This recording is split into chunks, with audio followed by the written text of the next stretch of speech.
Welcome to Module 2. So, Module 1 speaks for itself. Primarily, it was lots of great information in terms of the science of the technique and how it works and why it works. Now, in Module 2, I'm going to actually teach you how to meditate. And so, in teaching you how to meditate, I'm going to actually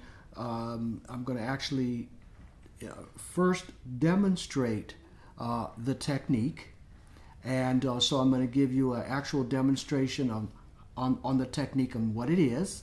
And so when I close my eyes, you will not close your eyes because I'm demonstrating the technique. I'm not giving it to you yet. Then I will sort of break it complete. I'll break each part down and reconstruct it into the technique, and then you'll have it. So let's take a look at the different components that I'm going to break down. After demonstrating the technique for you, the next thing that I'm going to do is I'm going to go into an insight, and then I'm going to go into 6 ground rules, and then I'm going to go into 2 more insights, and then we're going to take a short break. And then, and at that time, you'll put it on pause. We'll take a break. We'll give you instructions on sort of the best way to do that and how long the break should be, but it should be relatively short. When you come back from your break, at that time, I will give you the mantra or the mantra or the focal point, also referred to as a primordial sound, and then I will give you instructions on how to use it. We'll do a series of short meditations. I will play a piece called The Dolphin's Timeless Place that will give you a shift from beta to alpha. At that time, I'll reintroduce the mantra and give you instructions on how to use it. We'll do a series of short meditations, one longer meditation at the end, and then we'll summarize what we have done, and then we will be prepared to move on to Module 3. So the first thing I'm going to do right now is going forward is I'm going to actually demonstrate the technique for you, so you can actually see what the technique is and where we're headed with this over the next 45 minutes or so. So the first thing with the technique is you have to show up for it. So your meditations have a lot to do with regularity. It's the accumulation of the consciousness. It's the reduction of the stress in the nervous system over time, reconditioning the nervous system over time. Yes, you do get a definitive experience immediately. Yes, it does start working immediately. But the process is to reduce the stress load on the nervous system on a daily, weekly basis, every week, and that just falls out over time. And then also, in addition to the reducing of stress in the nervous system, it's the accumulation of the consciousness. It's reinstilling the consciousness in its rightful place, pure awareness, healing energy in its rightful place in the mind and body. That happens through regularity. So you have to show up for your meditation twice a day. Now, when we get into Module 3, of course, I'm going to talk about, well, what happens if you're not able to be as regular with your meditation as you would like to? What happens if you miss your meditations? We'll get into all of that in Module 3. Don't worry, you have plenty of latitude. Right now, we're focusing on technique. So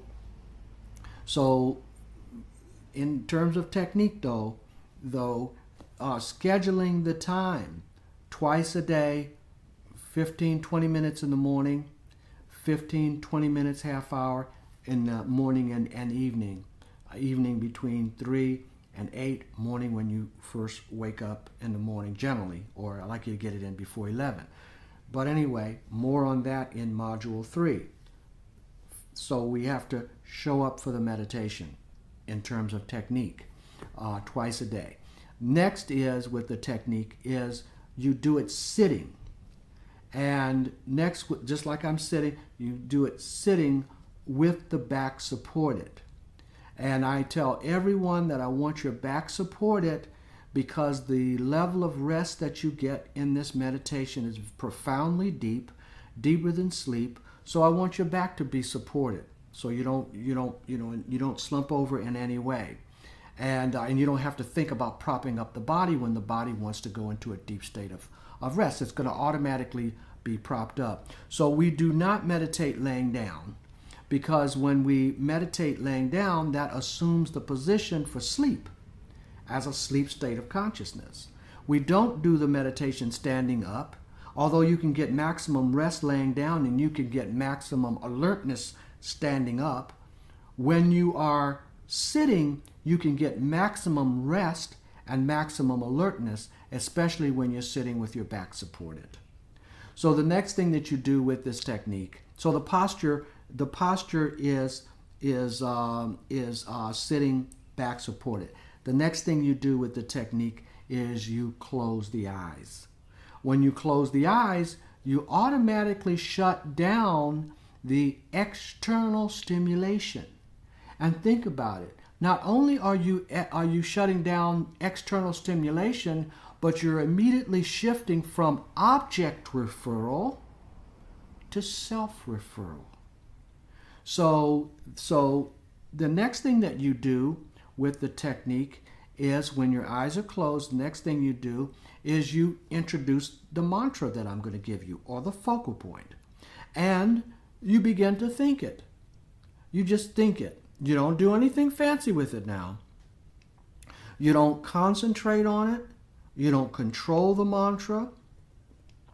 You don't put it in breathing you don't put it in sync with your breathing. All you do is you just simply think it. And think it like any other thought. Now, lo and behold, your mind is going to wander off to other stuff. That is called the outward flow of the meditation. It's factored in. The mind is going to wander away, outward flow of the meditation. When you realize that the mind has been wandering, and just assuredly as the mind has wandered away, the focal point will come back to you, the mantra will come back to you. In due time, it'll come back. The mind has wandered away, the mantra will come back, or you'll remember that you have a mantra to come back to and that you're meditating. Now, it does not matter whether the mind has been wandering for 5 seconds or 5 minutes.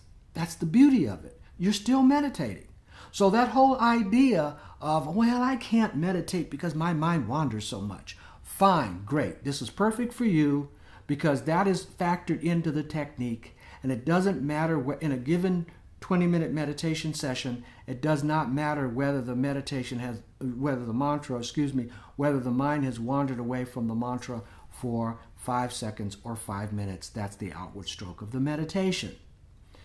Now, when you realize that you're meditating and you have a mantra to come back to, that is your cue to just come back to it. And no time lost, because the wandering mind is a mind that's still practicing the technique, the process. You're still in the process. So you come back to it after 5 seconds or 3 minutes or 5 minutes or 10 seconds. It doesn't matter in whatever interval it is. You come back to your mantra when you remember that you have a mantra to come back to. That's the cue. You're not responsible for keeping track of it. You're not responsible for concentrating on it. Let it come back when it presents itself, or you remember that you have a mantra to come back. That's the cue. It's that easy. Come back to it, and that becomes the inward flow of the meditation. Inward flow. You lose the mantra, outward flow. You come back to the mantra, inward flow. And you go a little bit deeper into meditation. That's pretty remarkable. That's pretty simple. Mind wanders for a while. Outward flow. You rediscover the mantra, inward flow. And the mind starts to relax. and you go a little bit deeper into meditation. Now, what does deeper mean? Deeper means that the thoughts are not necessarily disappearing. What it means is that the thoughts are no longer dominating, that they're no longer looked at as an obstacle. They're no longer dominating. And they become less and less dominating. And at moments, they might even become less and less to the point that they might even almost disappear. So, and pure awareness is somewhere in the domain, in the vicinity. And we're starting to feel some of those qualities come to us, like some joy, some happiness, some serenity, certainly some deep rest in the mind, followed by some deep rest in the body. So as we leave the mantra and come back to the mantra, we go deeper and deeper into meditation, contrary to popular belief that when the mind wanders, that we are not meditating. That the truth of the matter is that when the mind wanders, you are meditating, and we go deeper and deeper into meditation.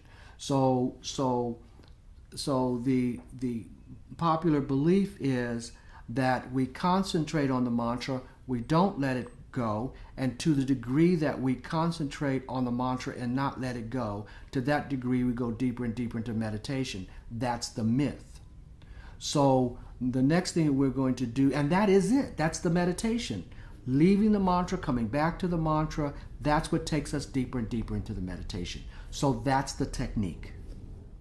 So that was the technique. I mean, it is just that simple. That's the technique. Now I'm going to reconstruct it so that you can actually get it at a deeper level.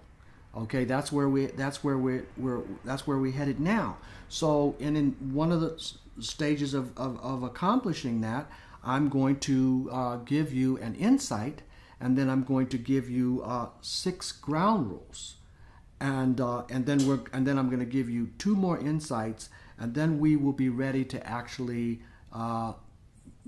start meditating. Start getting the mantra and meditating with the mantra. Okay, so the first insight is that the 3 things that we've always relied on for success in life will not work in meditation. I repeat, the 3 things that we've always relied on for success in life will not work applied to meditation.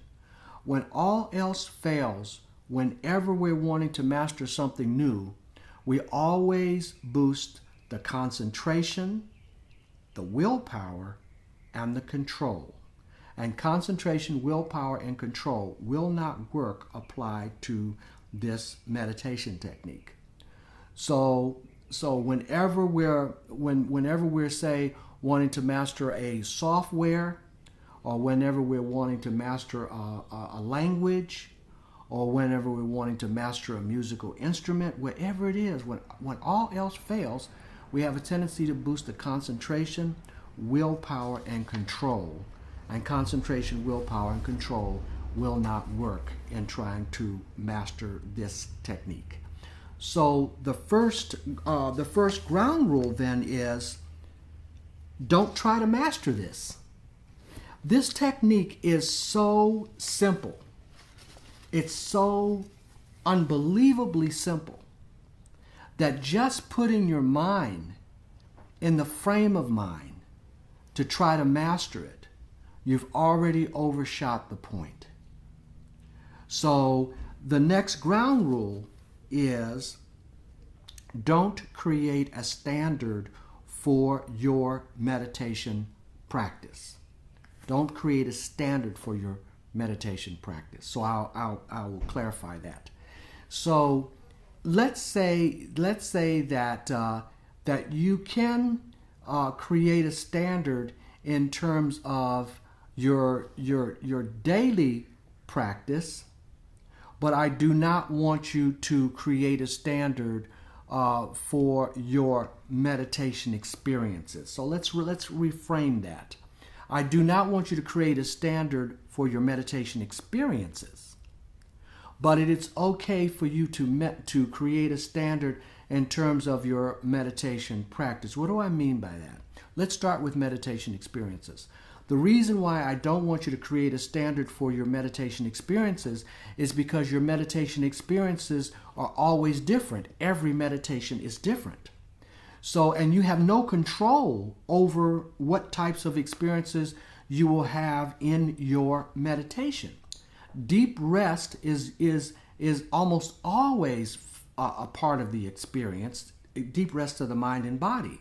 But your actual mental fluctuations while you're meditating, the ebb and flow of your meditation, those experiences are so different on a daily basis when you're meditating from one meditation to the next. The worst case scenario is that your meditation might be a little bit boring from time to time. The best case scenario is, if I may use a quote from Einstein, that you may connect with the mind of God. I'm paraphrasing, not a quote. You may connect with the mind of God. So somewhere between perhaps some profound spiritual experience, let's say, and boredom, somewhere between spiritual insight and personal revelation, solutions to problems, and boredom. So the worst case scenario is it might be a little bit boring, but there's an infinite variety of experiences in between, and we're going to go into some of those experiences in Module 3. But the most important thing to understand is you cannot veer your meditation in that direction of a profound experience versus boredom. You don't have that kind of control. So there is no need in creating a standard for those experiences. And in fact, the reason why your meditation might be a little bit boring from time to time is because of the fact that the nervous system is de-stressing or releasing stress.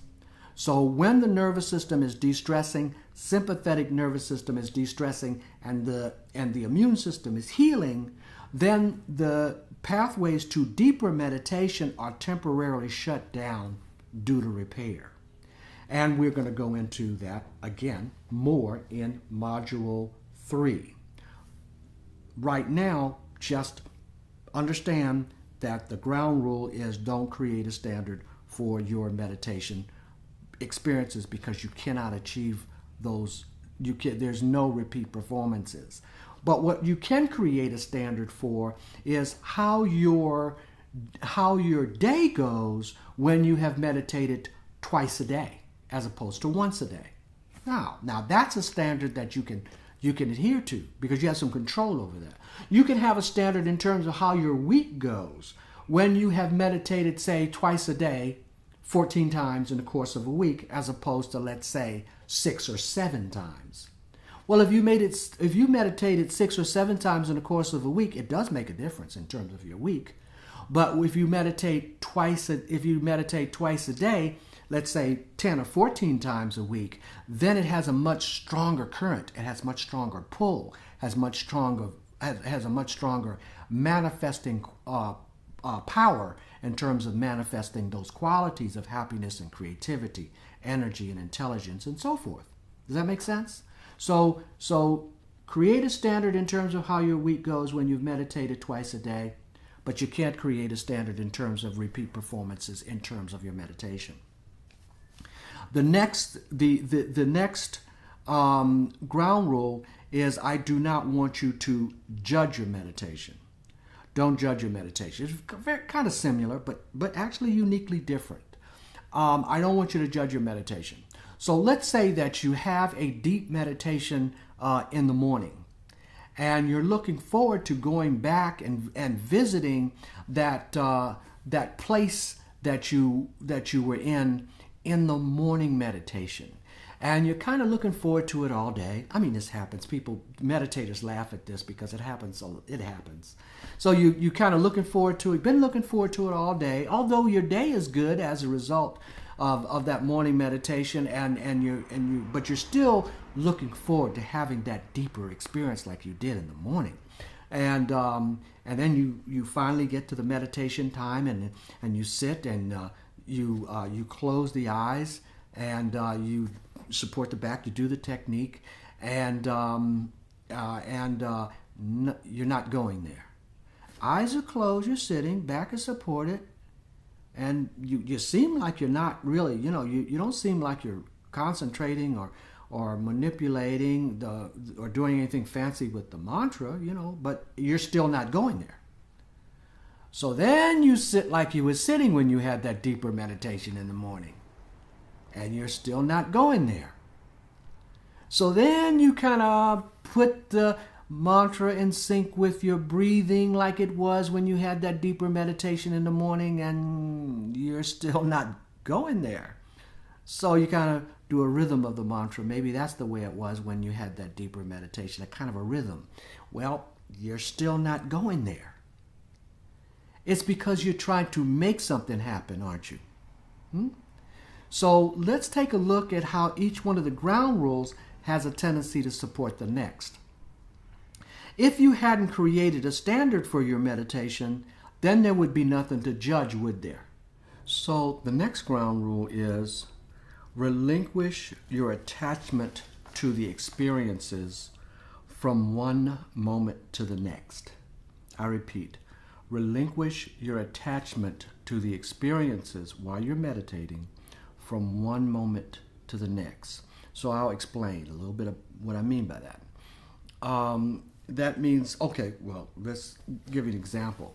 Let's say that you are meditating, and that pathway to that deeper state of meditation is open, and you are experiencing a deep state of meditation. It's very enjoyable. And then all of a sudden, the checklist of things that you have to do today comes through your meditation. Well, your first instinct is to either do two things: try to hold on to that deeper place that you are in meditation, or push out those so-called intruding thoughts. Well, you've just divided your meditation up into two separate and unequal parts. Your meditation is not this versus that. It's not deep versus surface. Your meditation is ebb and flow. Your meditation is stream of consciousness. And by the time you realize those so-called intruding thoughts are in your meditation, they're already in. And in fact, the truth of the matter is that your thoughts, when they come into your meditation, are actually coming into their natural domain. Not that thoughts in your meditation are in their natural domain. Certainly it's no problem for them to be there, because they're going to settle down eventually anyway. And if they don't, it means that the thoughts are surging because you're releasing stress, and that's a good thing. So the fact of the matter is, however, is that when thoughts come in your meditation, they're actually coming into the mind. And your meditation shares the mind with thoughts. So when you meditate, you're meditating in the mind. And when thoughts arise, they're arriving in the mind. So meditation and thoughts share the same instrument, which is the mind. So when thoughts come into the mind while you're meditating, they're coming into their natural domain. They're like birds descending into the trees. They're in their natural domain. And meditation is also in its natural domain in the mind. So they share the same space. So what do? Well, let's see.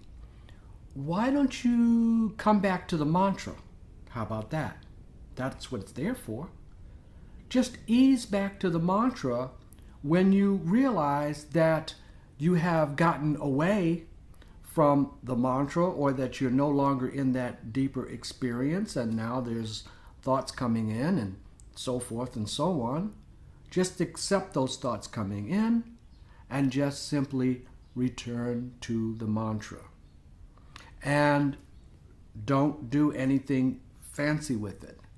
That means I don't want you to make a rhythm of the mantra. I don't want you to, well, even better, I don't want you to lift the volume of the mantra up to try to sort of drown out the background chatter of the birds. And I don't want you to use the mantra as a vehicle to get you back down to that deeper state of meditation. I don't want you to do anything other than just think the mantra innocently and effortlessly as like any other thought. And lo and behold, if the meditation took you into that deeper state early on, the meditation will take you into that deeper state in the middle. It'll take you back down into that deeper state at the end. In fact, you may stay in that deeper state, or you may not come back all the way up to the surface, even though the thoughts appear that they are going to take over. They don't necessarily take over, and you shouldn't be concerned about that anyway. What I'm doing really is coaching you to go the distance. So don't get caught up on thoughts entering into the meditation. That's their natural domain. Ease back to the mantra. Think the mantra without effort, and the pathway will open back up and you'll go into a deeper state. And if it doesn't, that's okay, because there's no qualitative link between a deep meditation and a surface meditation in terms of how your day is going to go. The only bad meditation is one that has been missed. The fact of the matter is that whether your meditation wasn't anything to write home to mom about, or whether the meditation was profoundly deep, it doesn't matter. When you come out of your meditation and you go into activity, there's no qualitative link between a deep meditation and a surface meditation. When 10 o'clock in the morning rolls around, you'll know you got your meditation in because of the way you feel. And when 3 o'clock in the afternoon rolls around, or 2 o'clock in the afternoon rolls around, you know you got your meditation in because of the way you feel. Your energy is sort of burning cleaner, that there's less fatigue, there's more clarity, more stamina, feel better about the day, feel like you're on top of things, less stress is getting through. That's what we're looking for. I'm more concerned about the 23 hours that you're not meditating, as opposed to the 2 meditations that you're doing in the morning and evening. That's great. It's important that you stay consistent with it, but the quality of your day is more important to me, necessarily, than the quality of the meditation. Quality of the meditation is going to change from one meditation to the next.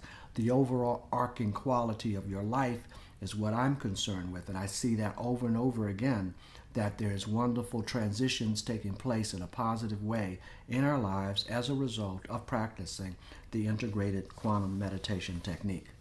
So the next ground rule then is, I just simply want you to practice acceptance.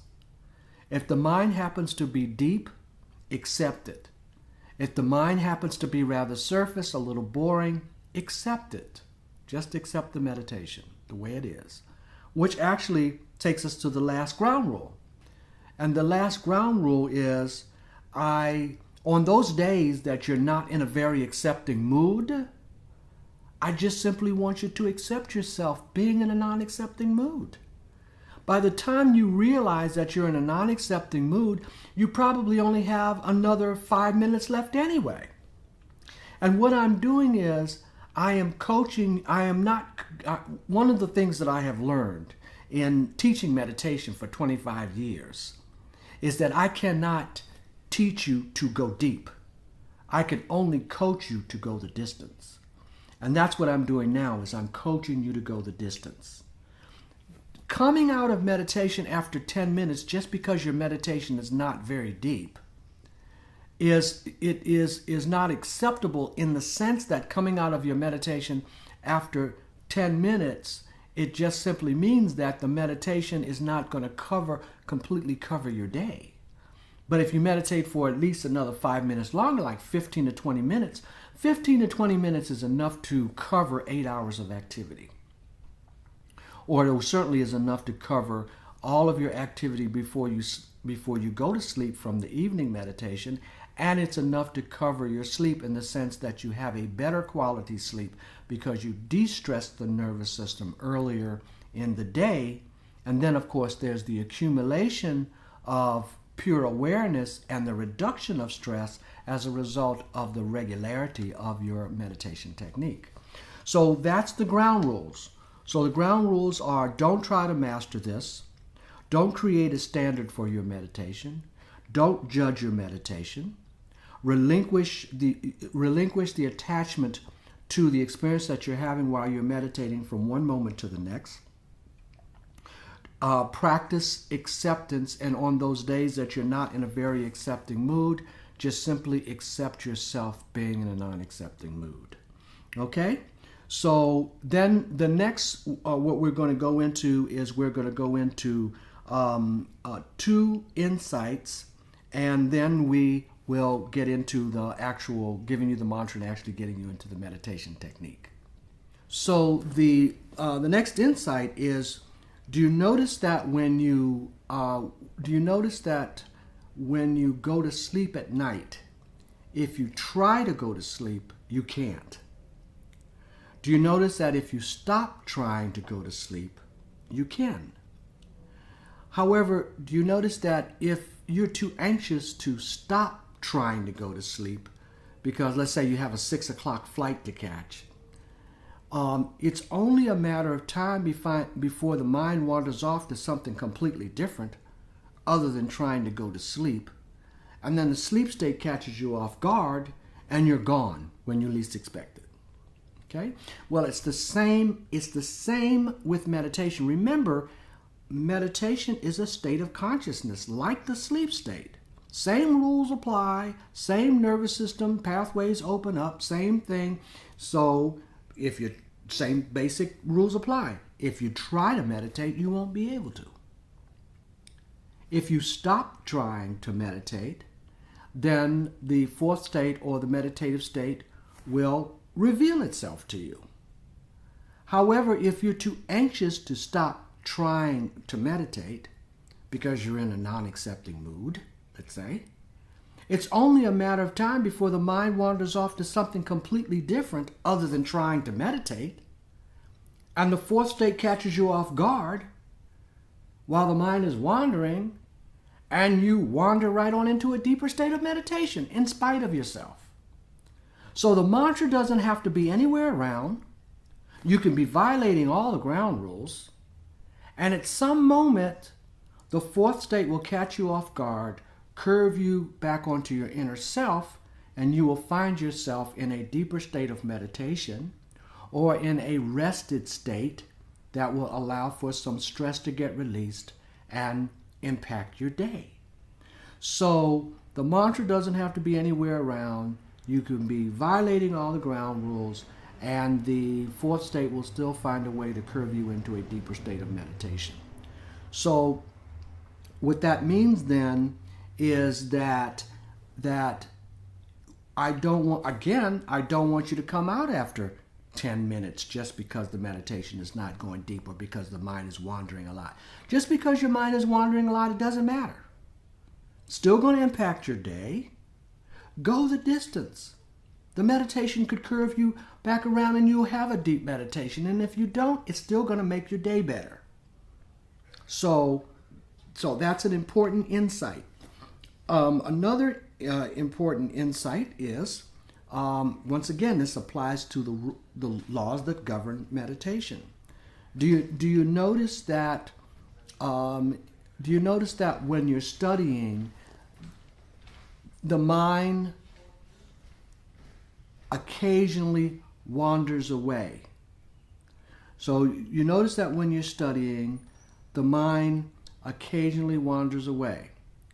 Well, do you notice that when the mind wanders away while you're studying, it wanders away without effort? Do you notice that when you're studying and the mind wanders away from the book, it wanders away spontaneously and when you least expect it? One moment the mind is on the book, the next minute the mind is out the window. So when the mind wanders away while you're studying, the subconscious mind, or I should say the conscious mind, steps in and says, "Get back to the book. You're wasting time."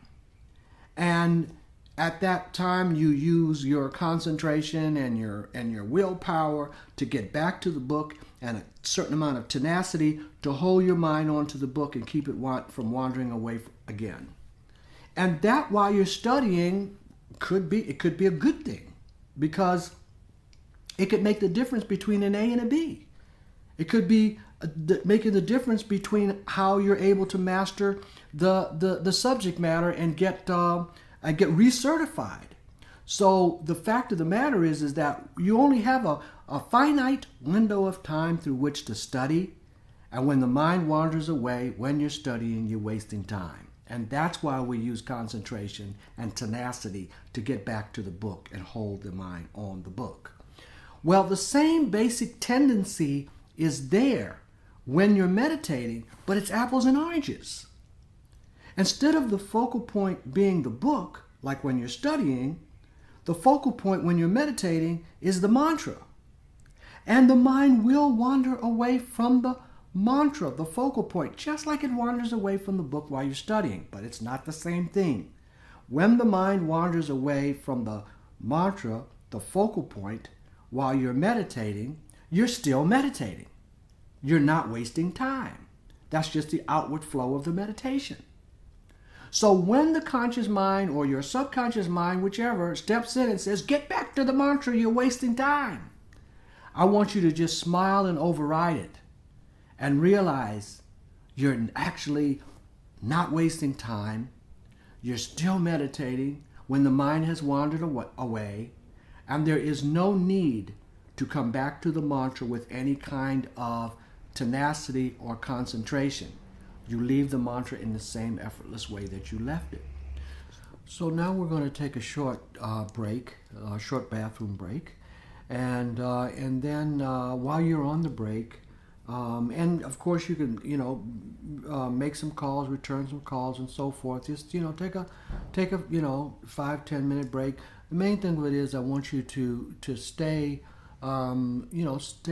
stay focused, and to stay in the moment and stay in the mood. Don't get too far into activity. While you're on the break, I would like for you to get a pen and some paper so that you can so you can write your mantra down, because I'm going to give you the mantra when you come off of the break. And also, when you come off the break, I want you to go to the chair that you're going to be meditating in. Okay? So I'll see you after the break. Welcome back. Okay, so now what we're going to do is we are going to start our series of short meditations, and I'm also going to give you your mantra. And at a certain point, after I lead you into one of the meditations, I am going to put on a piece called The Dolphin's Timeless Place. And it is a metaphor, it's a story that's accompanied by some beautiful music, the sound of the ocean, sound of a dolphin. And I am going to, in this metaphor story, with the music and the dolphin, I'm going to lead you into a meditative state. And it will be the first phase of leading you into meditation. In fact, it will be the part where we transition from beta to alpha. And so when I give you the mantra, I want you to be close to an alpha state or in an alpha state. And the dolphin's timeless place will transport you from beta to alpha sufficiently enough for me to give you the mantra. So I will let you know when I'm getting ready to start when I'm getting ready to lead you into meditation, and I'll let you know that I'm putting on the dolphin's timeless place and give you instructions on what to do. So all you have to do is just follow along. Okay? So now you're in the chair that you're going to be meditating in. You have your pen, you have your paper. So I am now going to give you the mantra, and you can write it down.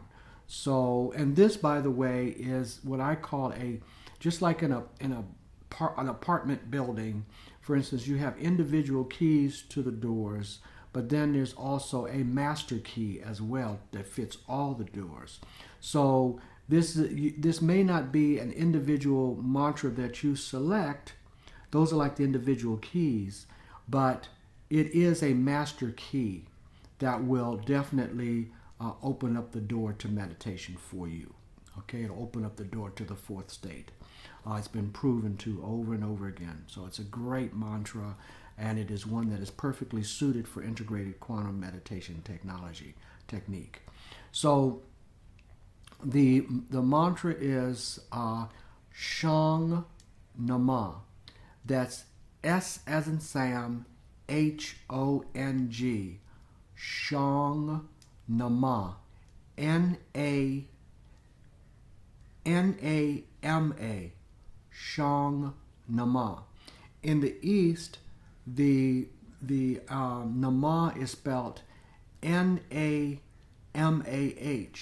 Nama. But the way it sounds is Nama. N-A-M-A. So you can write it N-A-M-A-H and the sound is Nama, or you can write it phonetically, which is N-A-M-A. Nama. So the mantra is Shang Nama. S-H-O-N-G. Shang Nama. S as in Sam. H-O-N-G. Shang Nama. N-A-M-A. Okay? So now the mantra does not have a meaning. It is a sound that resonates to the subtle regions of the central nervous system and allows the nervous system to seek and find. It wakes up the memory in the nervous system of pure consciousness, the existence of pure consciousness. So it is very powerful in that way, that it opens up the neurological pathway by like a tuning fork that resonates, the sound resonates to the central nervous system and allows for the pathway to open up to embrace and to connect to pure consciousness.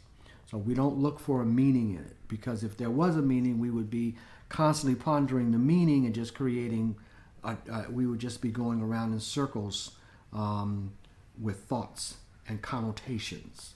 So we break that by not having a meaning.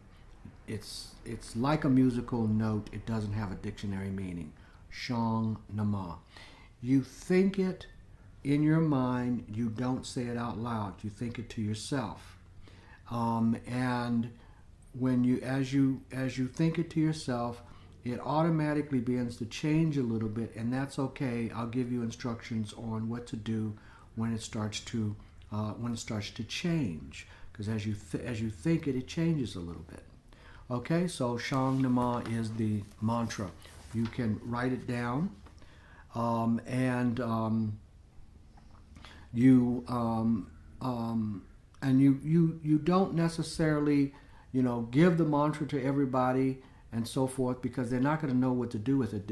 As you can see, it's taken us a couple of hours so far just to get to where we are now, for you to fully understand the power and fully understand even the simplicity, but yet the power of this meditation. It has to be taught professionally to you. There's a certain way to professionally teach it. You can only do harm if you try to teach it to somebody else, because they're not going to get it. There's a certain way it has to be done. Certain wording is done a certain way. Okay, Shang Nama, and you should write it down so that you don't have to try to memorize it. Okay, and remember, it doesn't have a meaning. So now what I'm going to do is I'm going to guide you in to a series of very, very short meditations, and at some point I'm going to put on the Dolphin's Timeless Place, and at the end of the Dolphin's Timeless Place, I will give you the mantra. I will tell you that I'm giving you the mantra Shang Nama, and I'll show you how to use it when I reintroduce it at the end of the Dolphin's Timeless Place. So just go right along and just follow my instructions now. And let's close the eyes.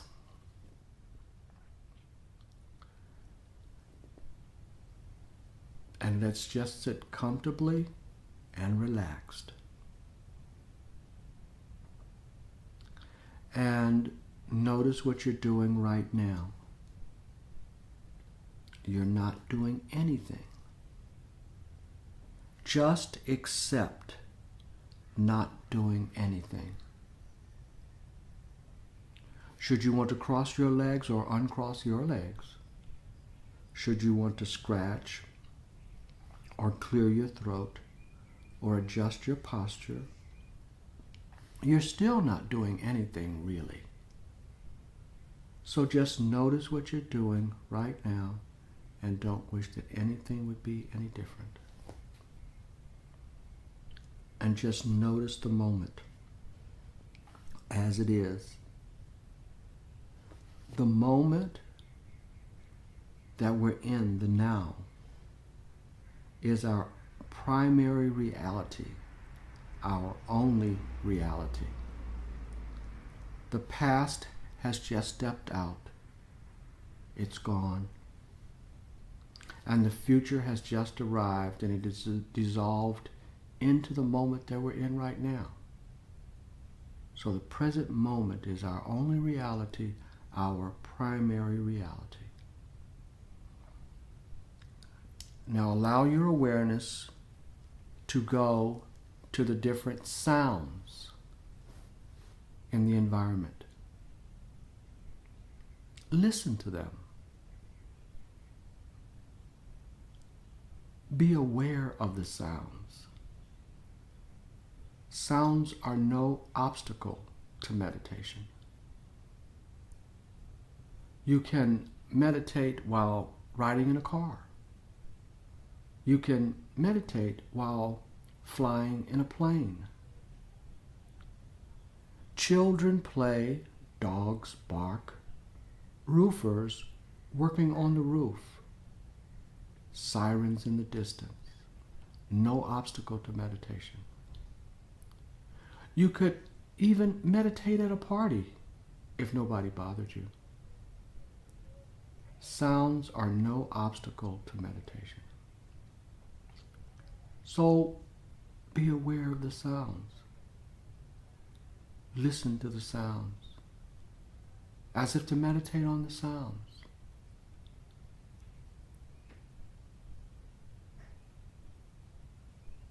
Notice the buffer of silence that's there between you and the sounds.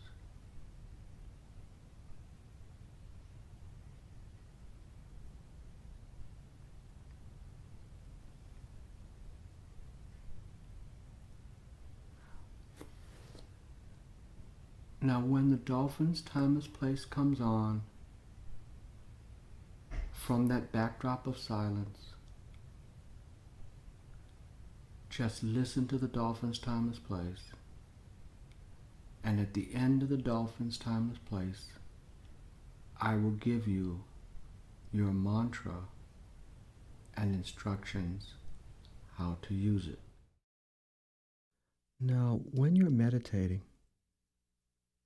it's as if your awareness is out on an ocean of consciousness.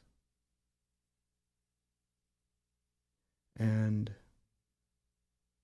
while your awareness is there in the ocean of consciousness,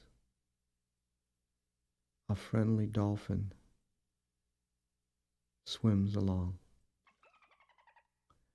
And the dolphin wants you to follow it to a special place. And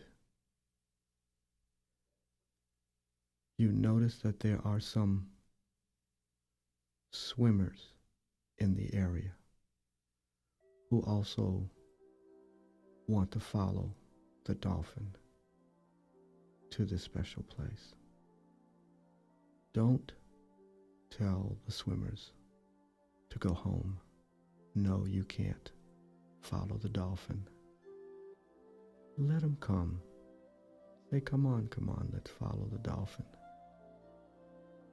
Because those swimmers are your thoughts. And the dolphin is your mantra.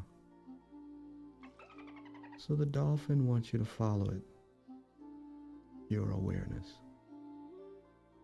to a special place.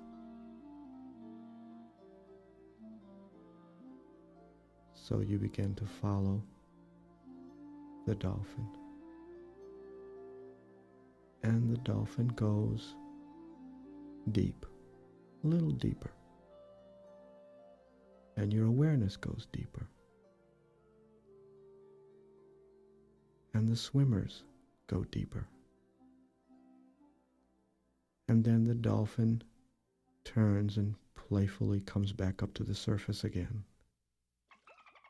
And your awareness comes back up to the surface. And the swimmers come back up to the surface. And it's as if the dolphin is almost jumping up out of the water. And our awareness is there at that surface level. Thoughts are there at the surface level. And we don't wish that the dolphin would go deep. We just follow the dolphin. And then the dolphin decides to go a little deeper. And a little deeper. And our awareness go deeper. And the swimmers go deeper. And then the dolphin comes up a little. Our awareness and the swimmers come up a little. And then again, the dolphin goes deeper. Our awareness goes deeper. Swimmers go deeper. And at that unexpected moment, you realize the dolphin has disappeared. The swimmers have disappeared. And there you are, in that moment. No thought, mantra, no dolphin swimmers, just you there, awareness. And then suddenly, in that state of pure awareness, that magical moment of being in the moment, that timeless, special place,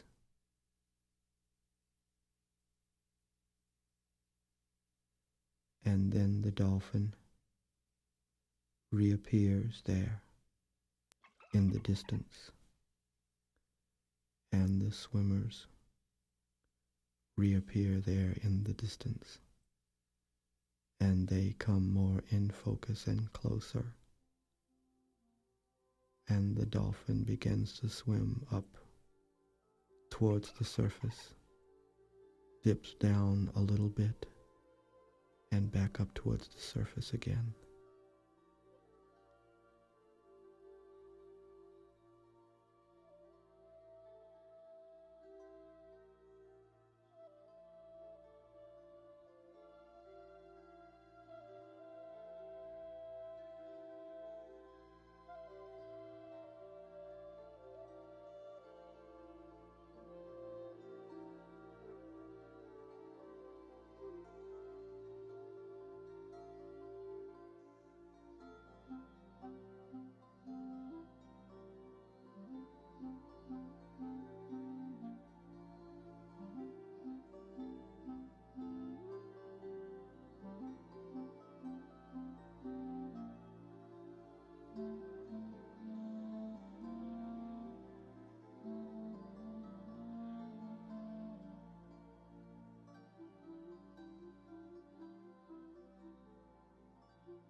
Shang Nama, Shang Nama, Shang Nama, Shang Nama, Shang Nama, Shang Nama.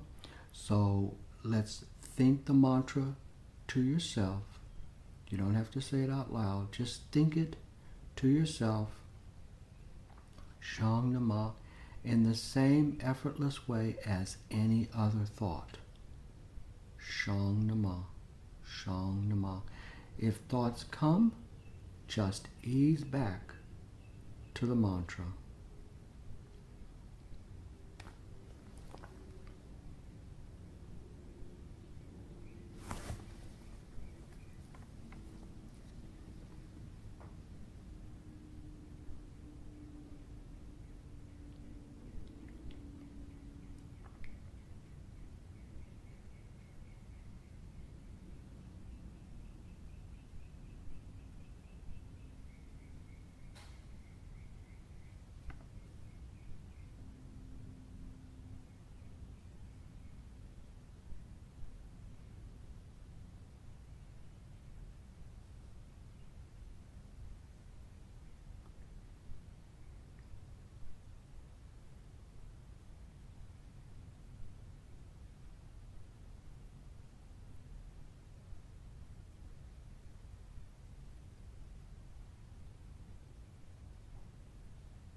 And let's let the mantra go. Let it fade away. And let's slowly open the eyes.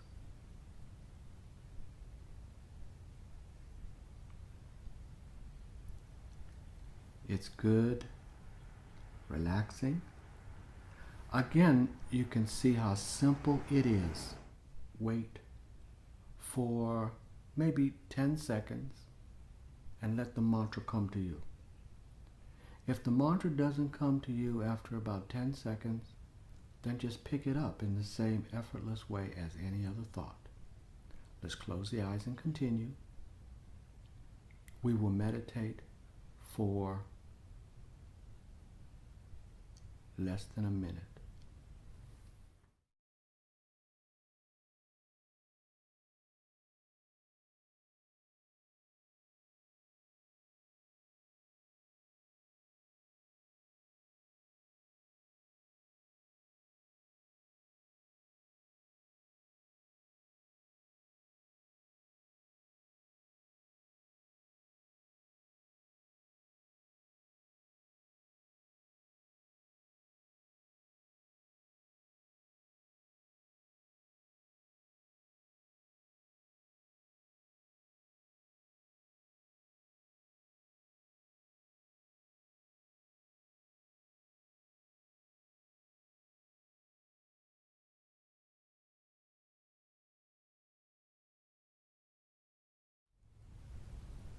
And let's keep the eyes closed.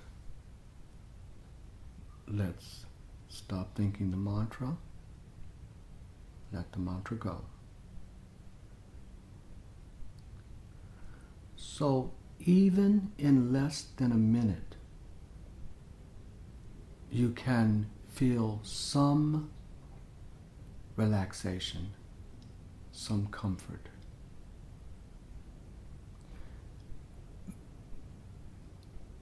If you lose the mantra and thoughts come, don't try to hold on.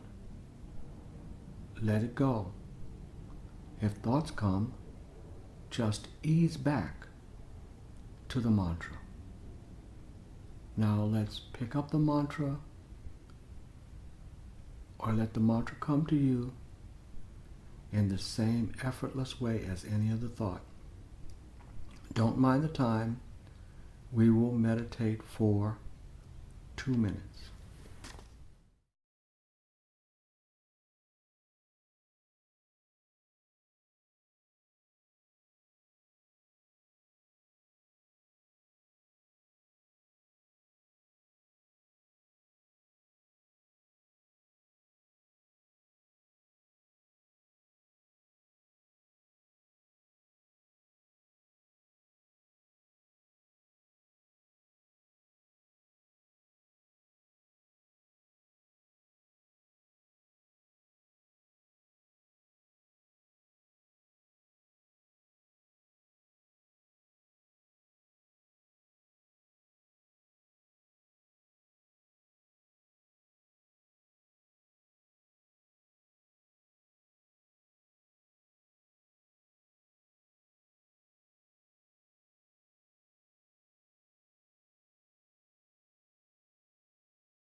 And let's keep the eyes closed, and let's stop thinking the mantra. Let the mantra go. It's good, relaxing. Again, you can see how simple it is. It goes almost by itself. Mental repetition does not have to be a clear pronunciation of the mantra. It can be just a faint idea. So if at any moment you seem to be forgetting the mantra, don't try to hold on. Let it go and just ease back to the mantra.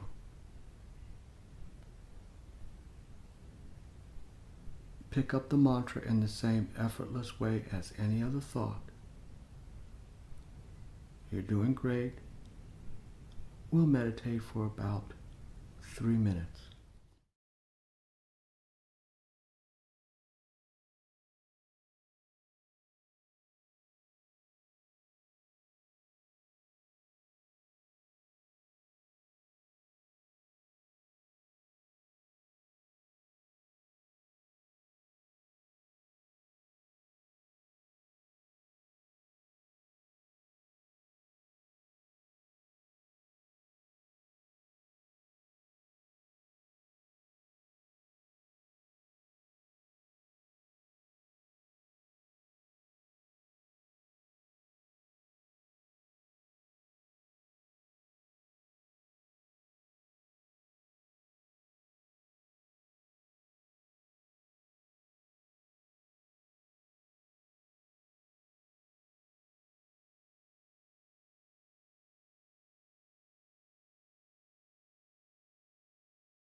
And let's keep the eyes closed.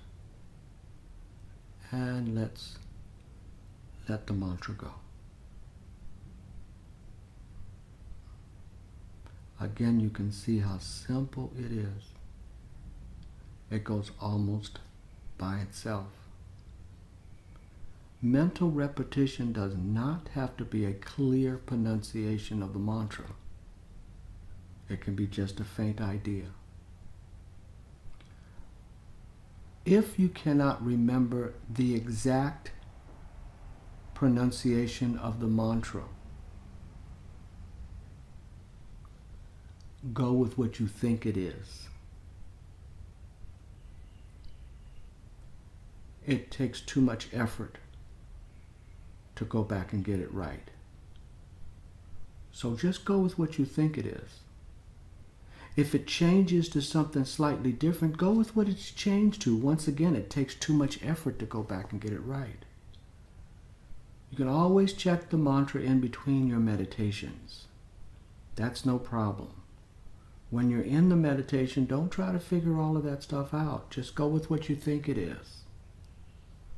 Mental repetition does not have to be an exact pronunciation. It can be just an abstract idea. It changes anyway as it goes into the more subtle levels of your meditation. The mantra will change somewhat. So go with what it's changed to. If the mantra shows up visually, go with that. If the mantra shows up as a word, go with that. If the mantra shows up as a sound, go with that. So this time, let the mantra come to you in the same effortless way as any other thought. We will meditate for a longer period of time, and after some time, we'll talk more about the experience. Though this time we'll meditate for about 10 minutes or so. Okay, so let the mantra come to you. Pick it up in the same effortless way as any other thought. Don't mind the time. I'll be the timekeeper.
Now let's keep the eyes closed and let's stop thinking the mantra.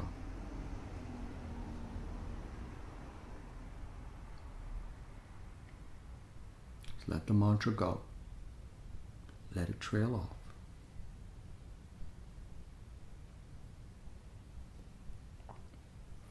Now, we're taking up to 2 minutes to come out of your meditation slowly. I will tell you when to open the eyes. We always take up to 2 minutes to come out of meditation slowly. Remember, we're always deeper than you think.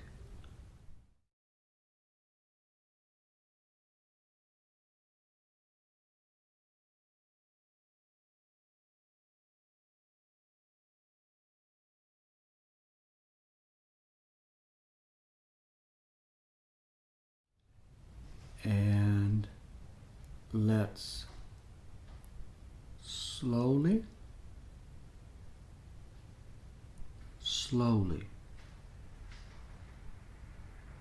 open the eyes. So we always take up to 2 minutes to come out of meditation slowly. Remember that you're always deeper than you think. So the accumulated time of meditation was approximately 20 to 25 minutes, with the last meditation being approximately half of that, about, in fact, 12 minutes straight. So did time seem like it went by fast, or did time feel like it was a non-factor, sort of like time sort of like stood still? Or were there fleeting moments where you were aware of time and not aware of time? And maybe you might have been aware of time the whole time. Most of the time, 80, 90, 95% of the time, the meditators, when they go through the sequence of meditations and go through that 20 to 25 minute period of accumulated meditations, usually the time goes by very fast. In fact, it's remarkable how fast the time goes by, or they're just totally not aware of time at all. And if time, however, was a factor, it will become a non-factor after you've had a few meditations under your belt. Once again, I do not want you to have a standard. Not the meditations that you have with me today. It's not your standard, because so you will have meditations in a couple of weeks that will take you deeper and more timeless within a week or so, or 5 days to a week, no more than a couple of weeks. You will start having some very deep and profound silent zones of meditation, unaware of sound and unaware of time. And that is if your meditations were a little bit distracted or not quite as that, or they were a little bit more time bound. So if your meditations were a little bit more aware of time, maybe a little bit more distracted, don't worry. Just continue the practice, and your meditations will begin to deepen and become more timeless as time goes on. Now, for those of you who had timeless meditations and where time completely stood still, beware that in a week or two, or less, you will have some meditations that will be somewhat time bound and somewhat boring. That comes with the territory, because remember that stress release and healing is a part of the process we're going to go into, and that produces thoughts. It surges thoughts. It pushes you to the surface when those pathways to deeper meditation are shut down due to repair, which we're going to talk more about in the next module. So that completes module 2, and now we will move into module 3. We'll take a short break, and after the break, we will go into the tips and guidelines for daily practice, sustaining your practice at home. We'll go into how to best use your CDs when they come, and we'll touch on meditation experiences as well.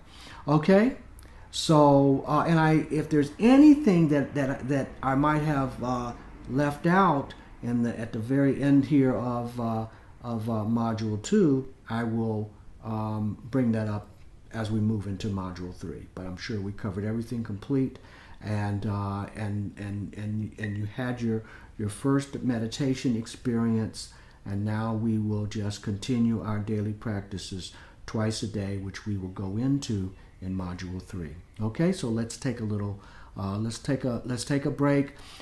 This time your break might be a little bit longer because you might have more things to do, because I've had you tied up here for a couple of hours. So you might have a few more things to do. You might even have an errand or two to run.